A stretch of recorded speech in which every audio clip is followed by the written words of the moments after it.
Mazmur 91, dalam lindungan Allah.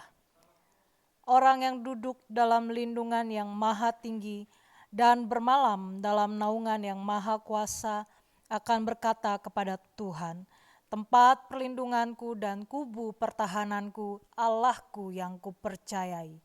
Sungguh dialah yang akan melepaskan engkau dari jerat penangkap burung, dari penyakit sampar yang busuk. Dengan kepaknya ia akan menudungi engkau, di bawah sayapnya engkau akan berlindung. Kesetiaannya ialah perisai dan pagar tembok. Engkau tak usah takut terhadap kedahsyatan malam, terhadap panah yang terbang di waktu siang, terhadap penyakit sampar yang berjalan di dalam gelap, terhadap penyakit menular yang mengamuk di waktu petang. Walau 1.000 orang rebah di sisimu dan 10.000 di sebelah kananmu, tetapi itu tidak akan menimpamu. Engkau hanya menontonnya dengan matamu sendiri dan melihat pembalasan terhadap orang-orang fasik. Sebab Tuhan ialah tempat perlindunganmu, yang maha tinggi telah kau buat tempat perteduhanmu. Malapetaka tidak akan menimpa kamu, dan tulah tidak akan mendekat kepada kemahmu. Sebab malaikat-malaikatnya akan diperintahkannya kepadamu untuk menjaga engkau di segala jalanmu. Mereka akan menatang engkau di atas tangannya, supaya kakimu jangan terantuk kepada batu. Singa dan ular tedung akan kau langkahi, engkau akan menginjak anak singa dan ular naga. Sungguh, hatinya melekat kepadaku, maka aku akan meluputkannya. Aku akan membentenginya, sebab ia mengenal namaku. Bila ia berseru kepadaku, aku akan menjawab. Aku akan menyertai dia dalam kesesakan. Aku akan meluputkannya dan memuliakannya. Dengan panjang umur akan kukenyangkan dia, dan akan kuperlihatkan kepadanya keselamatan daripadaku. Shalom saudara, dimanapun saudara berada, saya percaya Tuhan selalu memberkati dan menyertai. Memasuki bulan Februari, keluarga besar kita GBI Jalan Jenderal Gatot Subroto selalu mempraktekkan persembahan sulung sebagai persembahan yang terbaik kepada Tuhan. Ekspresi memberi yang terbaik bisa berupa non-materi seperti ucapan syukur, penyembahan, dan melayani pekerjaan Tuhan, serta materi. Pemberian berupa materi selain persembahan umum bisa berupa persembahan persepuluhan dan persembahan sulung yang menjadi bukti ketaatan kita kepada kebenaran firman Tuhan. Dalam edisi Voice of Pentecost kali ini, kita akan membahas tentang memberi yang terbaik secara materi. Dalam konteks Matius 7 ayat 9-11, Tuhan Yesus membuat sebuah komparasi antara pendengar pada waktu itu yang disebut dengan istilah kamu yang jahat dengan Bapamu yang di sorga. Jika manusia yang jahat saja tahu memberi yang terbaik bagi anak-anaknya, apalagi Bapa di sorga. Dalam hal memberi, Bapa Sorgawi memiliki sebuah standar, yaitu yang terbaik. Ini terbukti dari Bapa yang telah memberikan anaknya yang tunggal untuk menebus manusia dari dosa sebagaimana dicatat dalam Yohanes 3 ayatnya yang ke-16. Mari kita simak pembahasan persembahan dalam Perjanjian Lama terlebih dahulu. Kata persembahan dalam bahasa Ibrani berarti minkah, yang artinya hadiah, pemberian, atau korban. Dalam kitab Kejadian kita melihat contoh para patriark dalam memberikan persembahan kepada Tuhan, seperti Kain dan Habel, Nuh, Abraham, dan Yakub. Ada dua prinsip persembahan dalam era sebelum berdirinya kemah suci. Yang pertama, persembahan merupakan inisiatif pribadi sebagai respon si pemberi persembahan akan kasih, berkat, penyertaan, serta perlindungan Tuhan. Yang kedua, persembahan diberikan berdasarkan hubungan pribadi si pemberi persembahan dengan Tuhan. Setelah berdirinya kemah suci, Tuhan memberikan hukum-hukumnya yang mengatur berbagai jenis korban sebagai persembahan. Walaupun jenis korban dan tata cara diatur berdasarkan hukum, aturan tersebut menjadi sarana yang memperjelas dalam hal memberi persembahan, sehingga persembahan yang diberikan tepat seperti yang dikehendaki Tuhan. Bagaimana dalam Perjanjian Baru? Ada 3 pesan penting yang dapat kita pelajari dari Maria mengenai memberi yang terbaik. Yang pertama, mereka yang memiliki hubungan yang berkualitas dengan Tuhan umumnya memiliki standar yang tinggi dalam memberi, yakni senantiasa berupaya memberikan yang terbaik. Dalam Yohanes 12 ayat 1-8, Maria mempersembahkan setengah kati minyak narwastu murni dan menyeka kaki Yesus dengan rambutnya. Harga minyak narwastu itu adalah 300 dinar dan kita tahu bahwa 1 dinar adalah upah sehari orang bekerja. Jadi Maria menuangkan minyak yang harganya hampir sama dengan 1 tahun upah orang bekerja. Wow, sungguh sebuah persembahan yang terbaik. Yang kedua, mereka yang tidak memiliki hubungan yang berkualitas dengan Tuhan hanya dapat memahami pemberian sebagai sebuah hukum yang tertulis. Ketika yang lainnya sudah dengan tekun dan setia mengembalikan persepuluhan, mereka masih sibuk menggali tentang apakah persepuluhan ini benar alkitabiah. Maria tidak pusing dengan apa kata orang. Dia langsung menuangkan minyak tersebut bukan karena aturan, tetapi karena ada hubungan yang personal dengan Yesus. Yang ketiga, ada sekelompok orang seperti Yudas Iskariot yang akan selalu mengkritik mereka yang memberi dengan standar yang tinggi bagi pekerjaan Tuhan melalui gereja. Ketika Maria menuangkan minyak narwastu, Yudas Iskariot mengkritisi tindakan tersebut sebagai pemborosan dan bisa dibagikan kepada orang miskin. Alkitab mencatat Yudas berkata seperti itu bukan karena memiliki belas kasihan, tetapi karena ia sering mengambil uang kas pelayanan Yesus. Dari sini kita belajar bahwa memberi bukanlah soal finansial, tetapi soal hati. Orang yang mengasihi Tuhan akan mengekspresikannya lewat perbuatan dan tindakan, seperti yang digambarkan dalam hukum yang pertama dan terutama. Kasihilah Tuhan Allahmu dengan segenap hatimu dan dengan segenap jiwamu dan dengan segenap akal budimu. Dan kasihilah sesamamu manusia seperti dirimu sendiri. Ketika kita mengalami kasih yang besar dari Yesus seperti Maria, maka kita hanya akan memiliki satu standar dalam memberi, yaitu yang terbaik. Ini karena kita tahu dan sungguh sadar bahwa sebesar apapun pemberian yang bisa kita berikan, tidak akan mampu membalas apa yang sudah Tuhan Yesus lakukan di dalam hidup kita. Salah satu ekspresi pemberian terbaik yang dilakukan oleh keluarga besar GBI Jalan Jenderal Gatot Subroto sejak awal adalah persembahan sulung. Persembahan sulung yang umumnya dilakukan pada bulan Februari setiap tahunnya adalah salah satu bentuk disiplin rohani baik dalam hal jumlah, nilai persembahan, dan terlebih dalam hal kemurahan hati. Secara angka atau persentase, memberi seluruhnya atau 100% tentu adalah nilai yang sangat tinggi atau kita sebut dengan standar yang terbaik. Ini bukan berbicara soal angka saja, lebih dari itu, ini berbicara tentang hati. Salah satu contoh lainnya dalam memberi yang terbaik, selain Maria di Yohanes 12 adalah jemaat di Makedonia dalam 2 Korintus 8. Di tengah kesukaran dan kemiskinan, justru sukacita mereka berlimpah, bahkan mau memberi melampaui kemampuan mereka membantu jemaat di Yerusalem.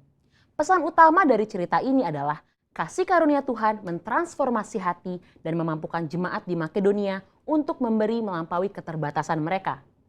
Saudara, kita telah melihat dari perjanjian lama bahwa Tuhan menghendaki pemberian atas dasar kerelaan dan sebagai respon terhadap kebaikannya. Di dalam perjanjian baru kita belajar 2 contoh, yaitu Maria yang berani memberikan persembahan yang mahal harganya di kaki Yesus karena dia telah merasakan kasih Tuhan, dan dari jemaat di Makedonia dengan sukacita dan kerelaan memberi yang terbaik, bahkan melampaui kemampuan mereka. Mari kita memberi yang terbaik bagi Tuhan sebagai respon atas kasih, berkat, penyertaan dan perlindungan Tuhan di dalam hidup kita yang didasari oleh iman kita kepadanya. Saudara, untuk penjelasan lebih lengkapnya dari tim teologi kami, jangan lupa buka link yang ada di atas atau scan QR Code yang tersedia. Selamat memberi yang terbaik, Tuhan Yesus memberkati.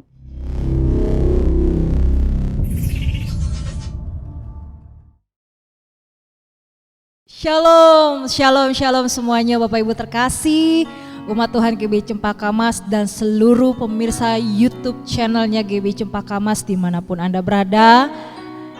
Kami dari tempat ini, dari GBI Cempaka Mas mengucapkan shalom buat damai sejahtera buat kita semuanya. Puji nama Tuhan kalau minggu ini kita masih diberi kesempatan untuk menikmati, untuk beribadah secara online. Saya percaya Bapak Ibu tetap dapat mengikutinya dengan setia dan kesetiaan kita pasti Tuhan lihat dan tidak akan pernah sia-sia. Amin. Haleluya.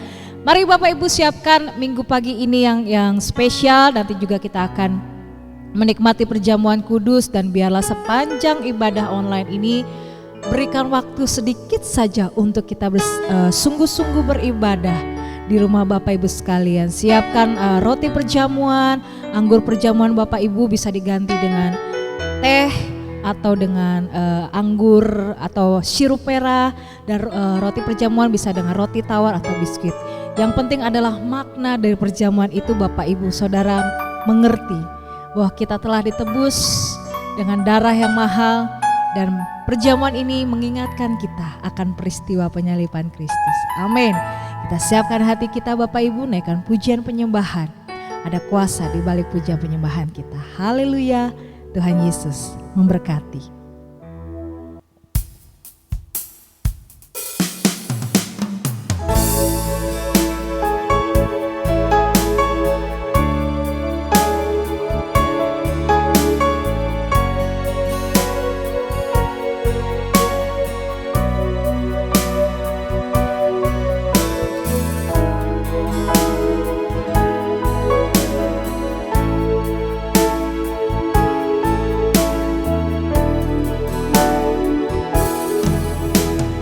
Cari wajah-Mu ya Tuhanku,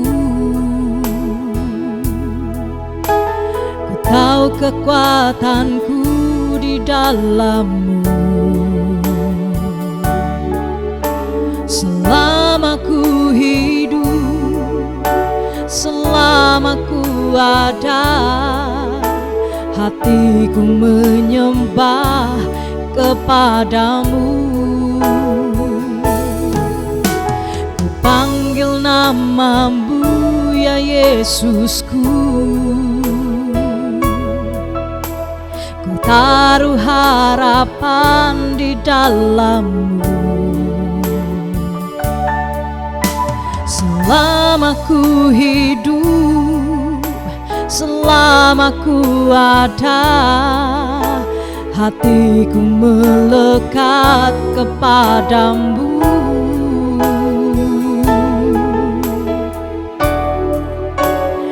Kau begitu berharga,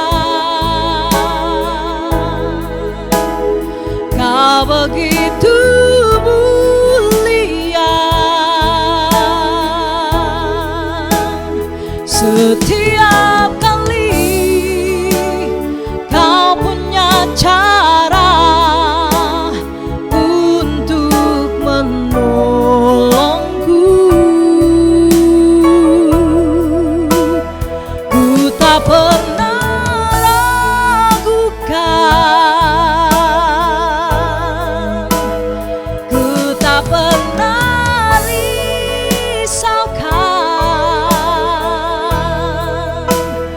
Pengharapanku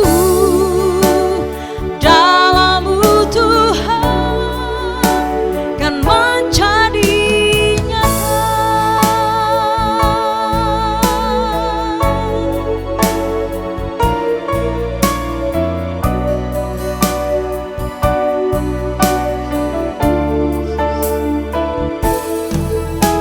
Ku cari wajah-Mu ya Tuhanku,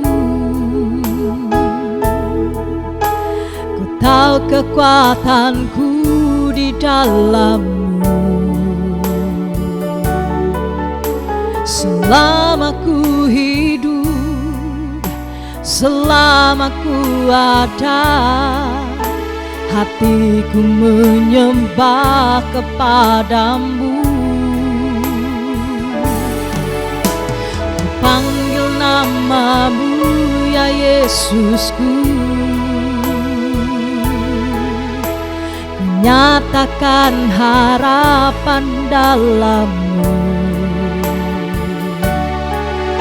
Selama ku hidup, selama ku ada, hatiku melekat kepadamu.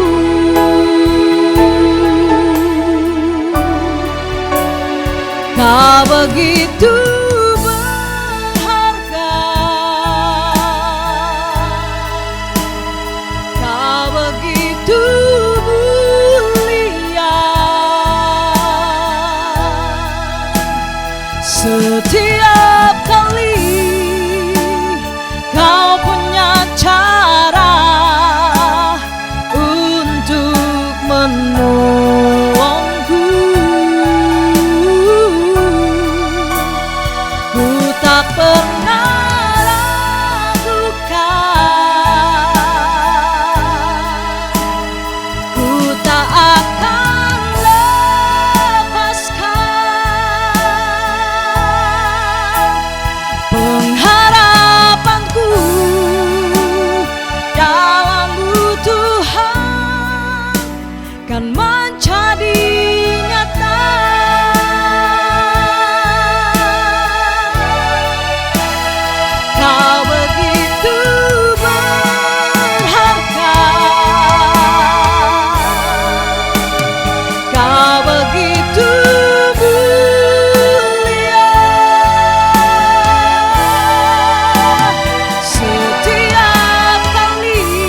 pengharapanku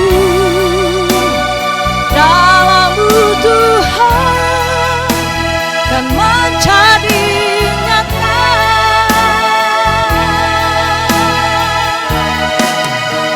Pengharapanku dalam-Mu Tuhan dan menjadi nyata.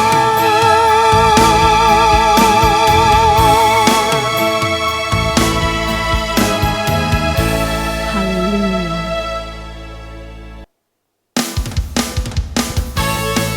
Dia Tuhan yang besar untuk setiap umat-Nya. Dia Allah yang layak ditinggikan. Haleluya, haleluya, Yesus namanya. Yes.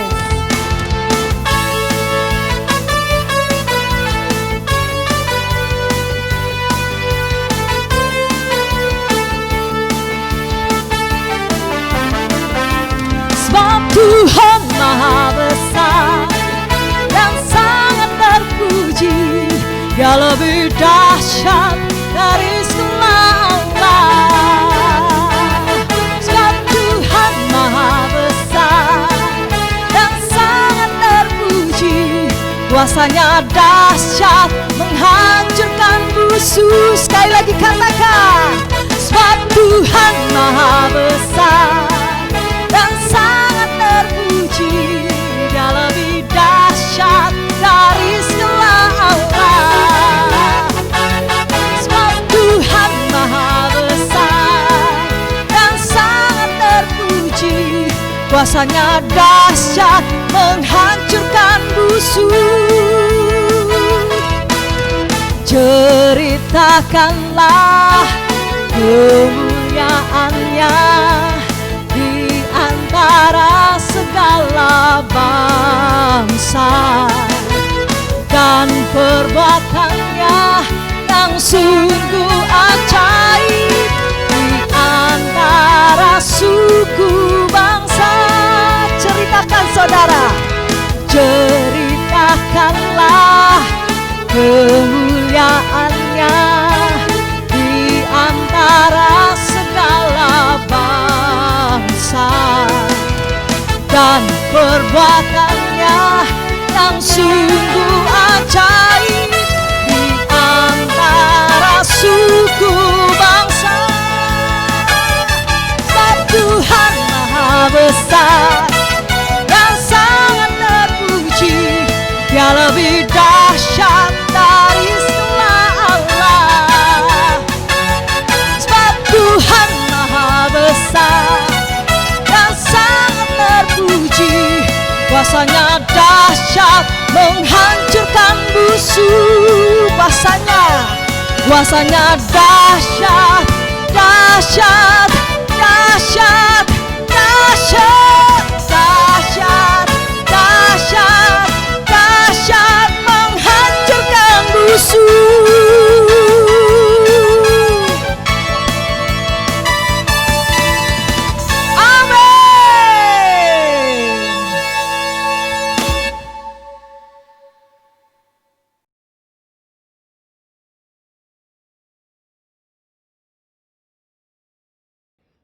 Shalom, Jemaat CK9, baik Jemaat HOG yang ada di Ambon maupun Jemaat CK9 di seluruh cabang di Jakarta yang Tuhan Yesus kasihi.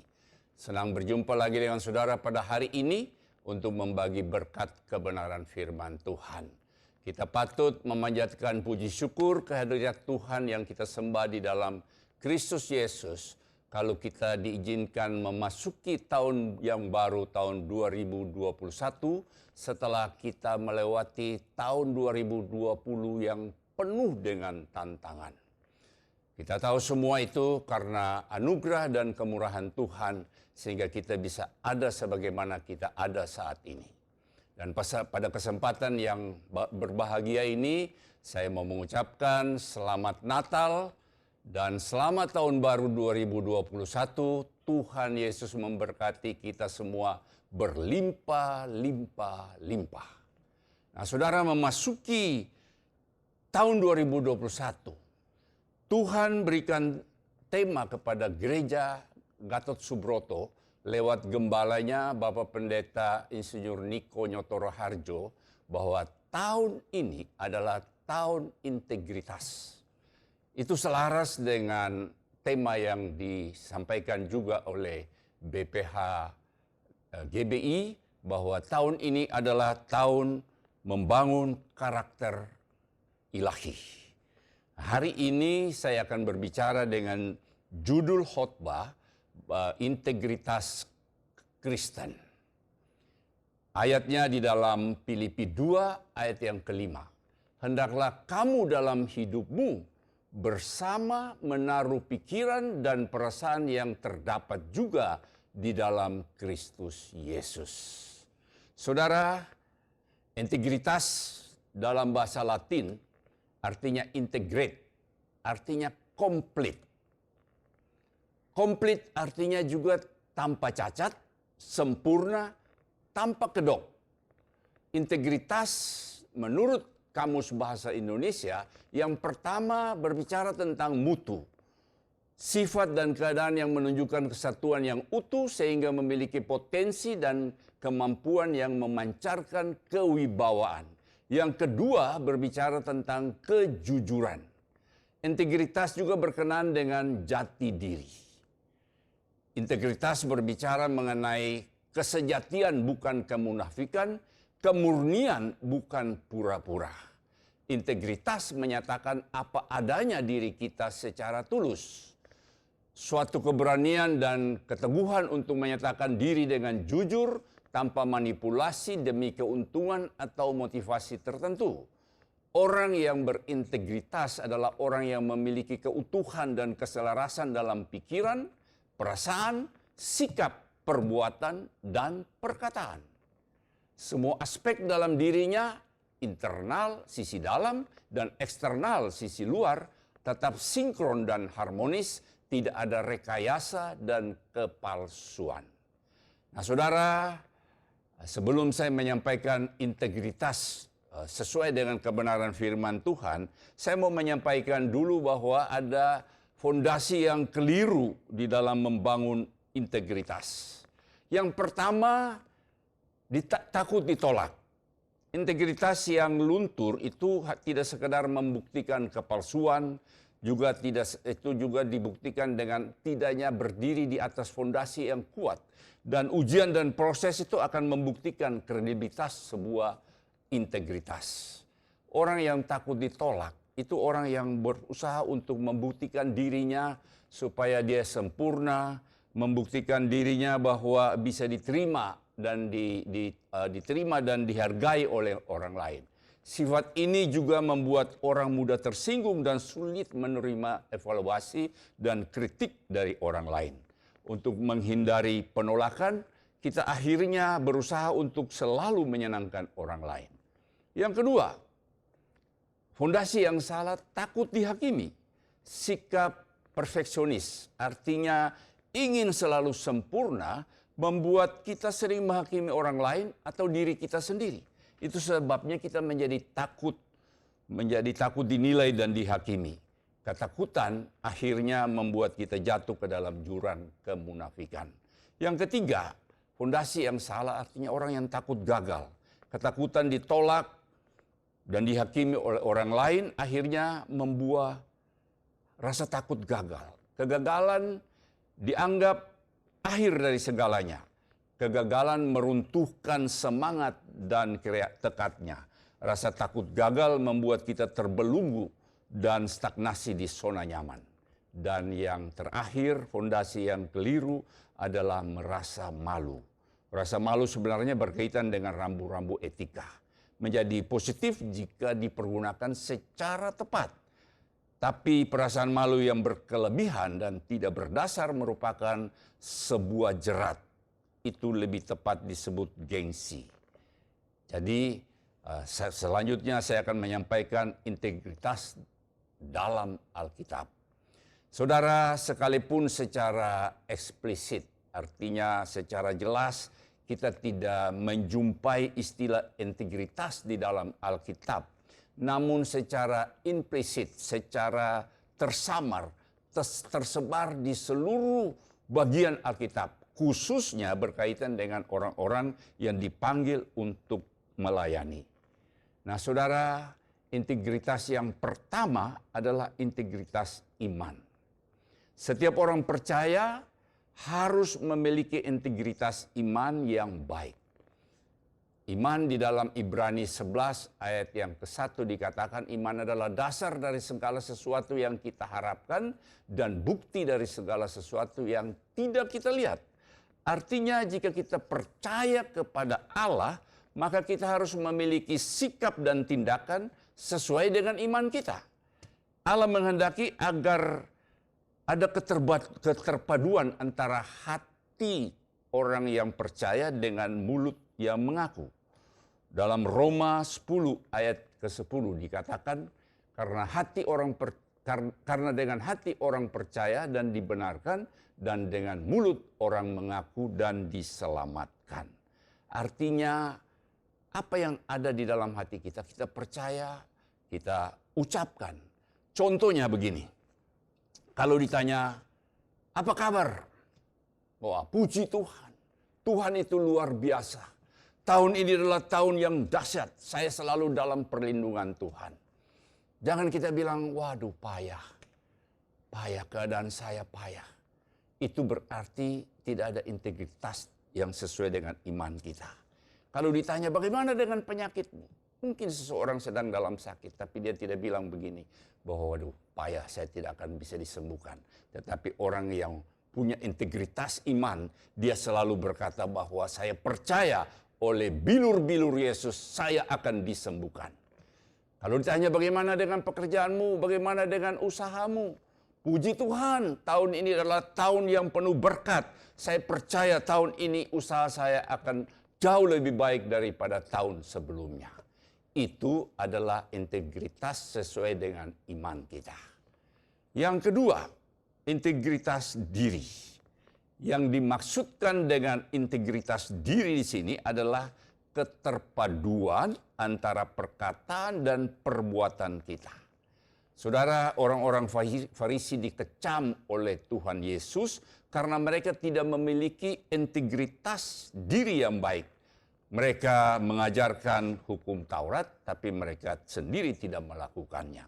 Kalau kita baca di dalam ayat Matius 23 ayat 23 sampai 27, di sini Tuhan Yesus kritik dan protes terhadap orang-orang Farisi.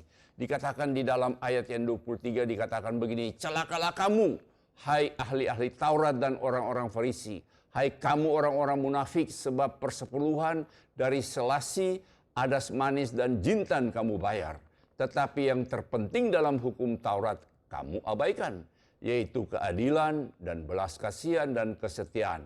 Yang satu harus dilakukan dan yang lain jangan diabaikan. Dia katakan selanjutnya juga, hai kamu pemimpin-pemimpin buta, nyamuk kamu tapiskan dari dalam minumanmu, tetapi unta yang di dalamnya kamu telan. Di ayat berikut dia katakan, celakalah kamu hai ahli-ahli Taurat dan orang-orang Farisi. Hai kamu orang-orang munafik, sebab cawan dan pinggan kamu bersihkan sebelah luarnya, tetapi sebelah dalamnya penuh rampasan dan kerakusan.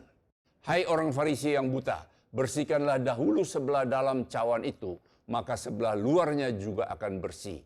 Celakalah kamu hai ahli-ahli Taurat dan orang Farisi, hai kamu orang-orang munafik, sebab kamu sama seperti kuburan yang dilabur putih, yang di sebelah luarnya memang bersih tampaknya, tetapi yang di sebelah dalamnya penuh tulang belulan dan pelbagai jenis kotoran.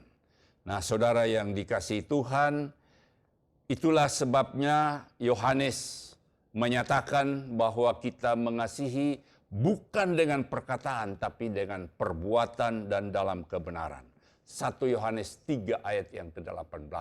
Anak-anakku, marilah kita mengasihi bukan dengan perkataan atau dengan lidah, tetapi dengan perbuatan dan dalam kebenaran. Dan yang ketiga, integritas pelayanan. Saudara, setiap orang percaya harus memiliki integritas pelayanan yang baik. Orang yang berintegritas yang baik dalam pelayanan adalah orang yang dapat dipercaya. ketika seseorang diberi kepercayaan untuk Tuhan, untuk melayani dia sesuai dengan talenta yang dia miliki, dia harus memiliki satu kepercayaan yang dia harus pertahankan kepercayaan itu dengan kuasa Roh Kudus. Tidak peduli apakah pelayanan itu besar atau kecil. Contohnya Yitro, mertua dari Musa, itu menasihati Musa waktu dia memimpin bangsa itu. Sepertinya dia tidak mampu dengan diri sendiri, lalu mertuanya bilang, kamu harus mengangkat pemimpin-pemimpin di bawah kamu, dan orang-orang yang cakap, takut akan Allah, dapat dipercaya, dan benci akan suap. Di dalam Keluaran 18 ayat 21, di samping itu, kau carilah dari seluruh bangsa itu orang-orang yang cakap dan takut akan Allah, orang-orang yang dapat dipercaya dan yang benci kepada pengajaran suap, tempatkanlah mereka di antara bangsa itu menjadi pemimpin 1.000 orang, pemimpin 100 orang, pemimpin 50 orang, dan pemimpin 10 orang. Perhatikan di sini, persyaratan yang Yitro sampaikan kepada Musa, supaya Musa mengangkat orang-orang dengan kriteria seperti yang di dalam ayat ini. 1, cakap. 2, takut akan Allah. Yang 3, dapat dipercaya. Dan yang 4, benci kepada pengajaran suap. Jadi orang-orang yang punya integritas. Yang berikutnya juga untuk pengawasan atas Yerusalem, Nehemia memilih Hanani dan Hanaya.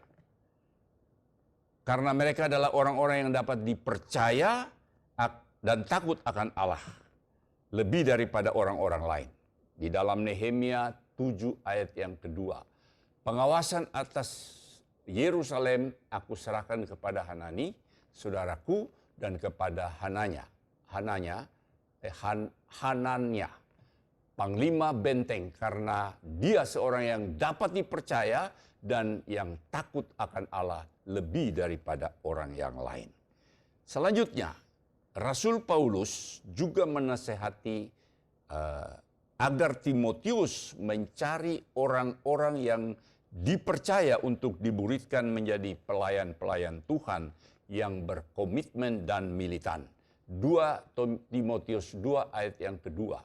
Apa yang telah engkau dengar daripadaku di depan banyak saksi, percayakanlah itu kepada orang-orang yang dapat dipercayai, yang juga cakap mengajar orang lain. Selanjutnya saya akan menyampaikan mengapa kita harus memiliki integritas. Yang pertama, karena integritas adalah kualitas yang Tuhan cari dalam diri seseorang. 1 Petrus 1 ayat yang ke-16. Sebab ada tertulis, kuduslah kamu sebab aku kudus. Segala makhluk yang diciptakan menurut citra diri Allah, Allah menghendaki kita supaya berusaha menjadi sama seperti Dia. Roma 8 ayat yang ke-29. Sebab semua orang yang dipilihnya dari semula, mereka juga ditentukannya dari semula untuk menjadi serupa dengan gambar anaknya, supaya ia, anaknya itu, menjadi yang sulung di antara saudara. Jadi kita memiliki integritas karena integritas adalah kualitas yang Tuhan cari dalam diri seseorang. Yang kedua, integritas menentukan masa depan kita. Orang yang memiliki integritas pasti memiliki masa depan yang lebih baik karena dia adalah pribadi yang benar di hadapan Tuhan dan di hadapan manusia.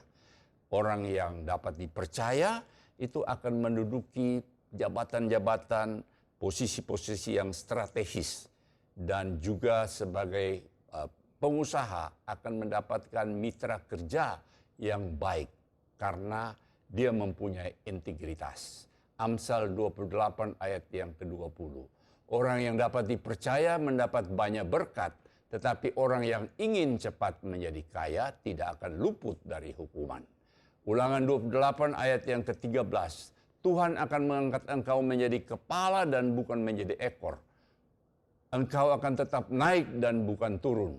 Apabila engkau mendengarkan perintah Tuhan, Allahmu yang kusampaikan pada hari ini, kau lakukan dengan setia. Artinya orang yang setia itu adalah orang yang dapat dipercaya. Saudara, di dalam dunia sekuler, sebagai pemimpin dalam satu perusahaan, saya percaya bahwa orang-orang yang dipercaya, orang-orang yang saya angkat untuk menduduki jabatan-jabatan yang strategis, dan jabatan-jabatan yang menentukan jalannya perusahaan, itu adalah orang-orang yang punya integritas. Orang yang dapat dipercaya, orang yang komitmen, orang yang betul-betul bisa kita andalkan di dalam perusahaan tersebut. Yang ketiga, integritas kita berpengaruh pada lingkungan. Markus 9 ayat 50b. Hendaklah kamu selalu menjadi garam dalam dirimu dan selalu berdamai yang seorang dengan yang lain. Bila kita hidup sebagai orang yang berintegritas, maka apa yang kita lakukan sedikit banyaknya diikuti oleh orang di sekitar kita apalagi kalau kita ini seorang pemimpin. Oke, saudara, cara berpikir kita akan diikuti oleh orang yang kita pimpin. Jadi, orang yang memiliki integritas itu sebagai role model, sebagai panutan bagi lingkungannya di mana dia berada, komunitas dia di mana dia berada, tempat di mana dia bekerja, dia akan menjadi role model. Dia bukan menjadi troublemaker, tapi dia menjadi contoh yang baik karena dia mempunyai integritas yang baik. Yang berikutnya, integritas adalah khotbah yang hidup. Bila kita hidup sebagai orang yang memiliki integritas, maka orang akan melihat bahwa orang Kristen itu adalah orang yang memiliki integritas. Apa yang kita katakan dengan mudah akan diterima oleh orang lain dan juga kita dengan mudah bisa memberitakan Injil kepada mereka dan karena mereka melihat kesaksian yang banyak dari kehidupan kita. Artinya kita menjadi surat-surat yang terbuka.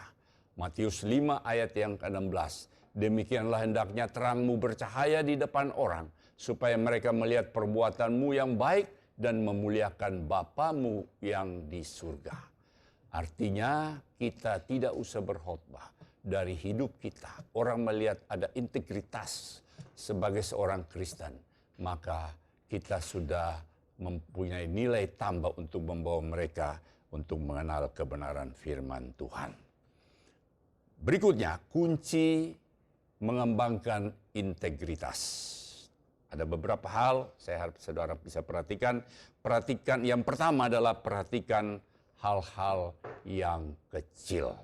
Segala sesuatu selalu dimulai dari hal-hal kecil. Kita juga tersandung dengan batu yang kecil, bukan dengan batu yang besar.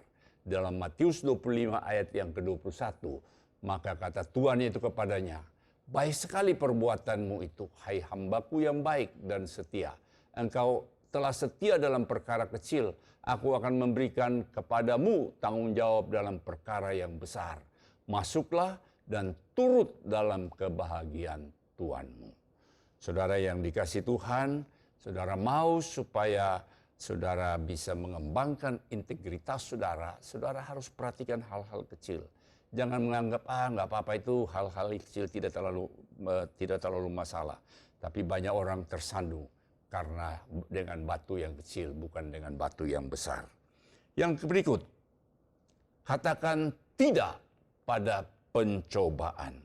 Ketika pencobaan datang, kita punya kuasa untuk berkata tidak. Sekalipun bila kita melakukan tidak ada orang yang tahu. Tetapi kita dan Tuhan tahu bahwa kita telah jatuh dalam pencobaan.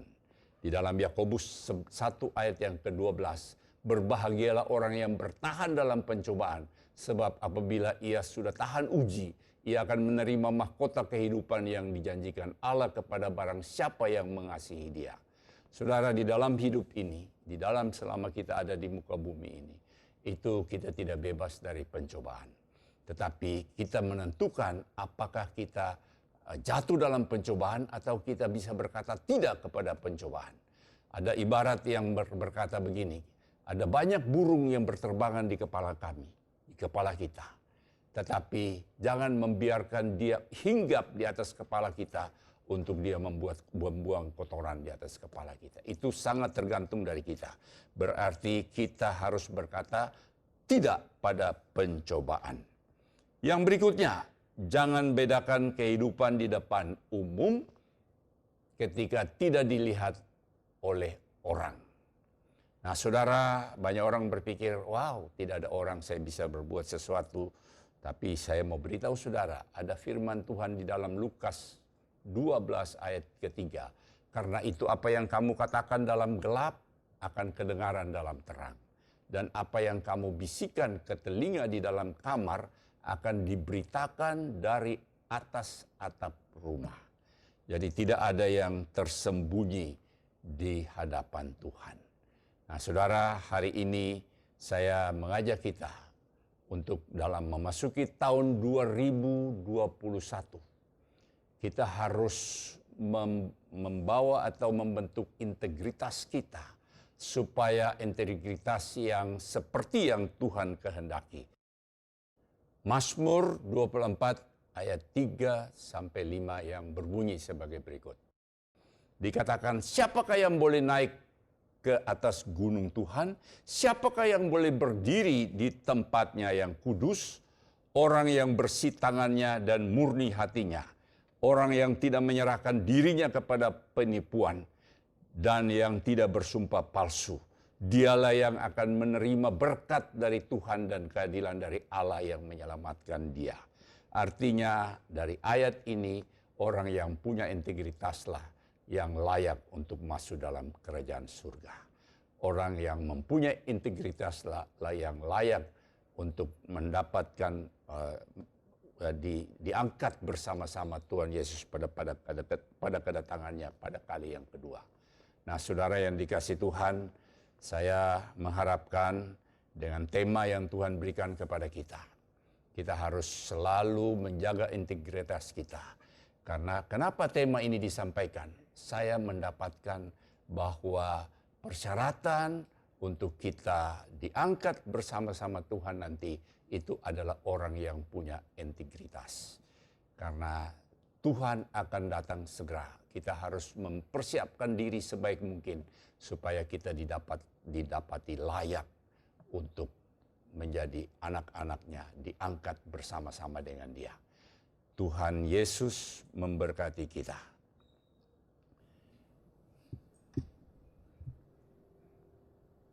Sebelum saya berdoa, saya mengajak kita untuk menyanyikan lagu Ku Mau Jadi Seperti Yesus.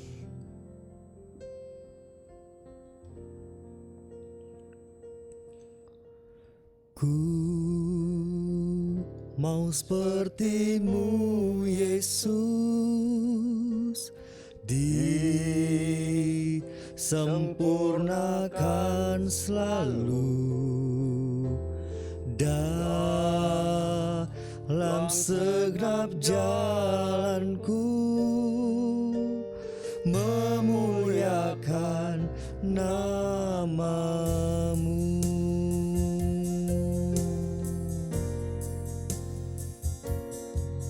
Bagaikan bejana siap dibentuk, demikian hidupku di tangan-Mu. Dengan urapan kuasa Roh-Mu, ku dibaharui selalu. Jadikan ku Allah dalam rumah-Mu, berilah hidupku di tangan-Mu, bentuklah seturut kehendak-Mu, pakailah sesuai rencanamu. Ku mau seperti-Mu Yesus, disempurnakan selalu dalam segenap jalanku, memuliakan nama-Mu. Ku mau seperti-Mu Yesus, disempurnakan selalu dalam segenap jalanku, memuliakan nama-Mu, memuliakan nama-Mu.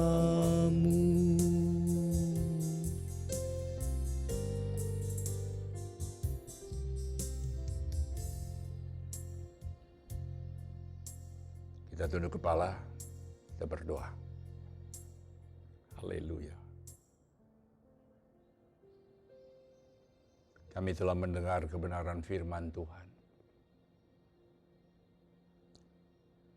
Dalam tahun 2021 ini, Engkau menghendaki kami, semua anak-anak-Mu, memiliki integritas seperti yang Engkau inginkan, Tuhan. Kami percaya, Tuhan, bahwa ini adalah syarat supaya waktu Engkau datang pada kali yang kedua, kami layak di hadapan-Mu, Tuhan. Dan Kau syarat juga untuk kami bisa bersama-sama Engkau nanti di dalam kerajaan surga. Oleh karena itu, Tuhan, bentuk kami, Tuhan, terus menjadi seperti Engkau, Tuhan. Urapi kami terus, Tuhan. Memberikan dorongan kepada kami terus untuk selalu, Tuhan, membentuk diri kami untuk selalu, Tuhan, sesuai dengan apa yang Engkau mau. Untuk menyerupai Engkau, Tuhan. Bapa, kami percaya, Tuhan, waktu kami selalu berharap kepadamu, hidup takut akan Engkau, kami akan dibentuk menjadi serupa dengan Engkau, Tuhan. Bawa kami terus, Tuhan, untuk memiliki integritas seperti yang Engkau kehendaki, Tuhan. Untuk menjadi seperti Engkau, Tuhan. Bapa, kami serahkan seluruh hidup kami ke dalam tangan-Mu. Kau tegur kami waktu kami, Tuhan, berbuat sesuatu yang tidak berkenan di hadapan-Mu, Tuhan. Engkau tegur kami waktu kami mau, Tuhan, sengaja untuk jatuh di dalam pencobaan-pencobaan, Tuhan, dengan daya tarik di dunia ini, Tuhan. Kau bawa kami, Tuhan. Berikan taruh roh takut akan Tuhan di dalam hati kami, Tuhan. Untuk kami selalu lebih takut kepadamu, Tuhan, atas setiap godaan-godaan yang datang dalam hidup kami, Tuhan. Kami serahkan hidup kami di dalam tahun 2021 ini, Tuhan. Kami terus disempurnakan, Tuhan. Disempurnakan. Memiliki integritas seperti yang Engkau inginkan dalam hidup ini, Tuhan. Terima kasih, Tuhan. Terima kasih. Engkau berkati semua jemaat, Tuhan, di CK9 dan semua orang yang mendengar kebenaran firman ini, Tuhan. Untuk mereka mulai mengambil satu tindakan, satu tekad bahwa mulai dari sekarang, mulai dalam tahun 2021 ini, kami mau hidup dengan cara hidup yang baru. Cara hidup yang mau menyenangkan hati Tuhan. Cara hidup yang sesuai dengan apa yang Tuhan kehendaki, Tuhan. Bawa kami terus, Tuhan. Ampuni kami kalau mungkin selama ini kami hidup tidak sesuai dengan apa yang Kau kehendaki, Tuhan.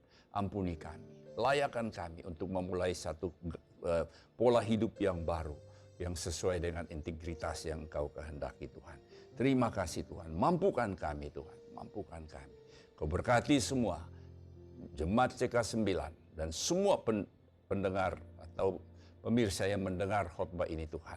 Agar di dalam tahun 2021 ini, Tuhan, semua aman terlindung di dalam tangan kasih-Mu, Tuhan. Tuhan, pandemi boleh berjalan, kami percaya, Tuhan, kalau bersama Engkau kami ada dalam perlindungan-Mu yang sempurna. Terima kasih, Bapa.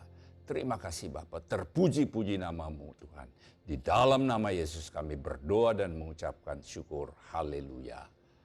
Amin. Tuhan Yesus memberkati kita semua.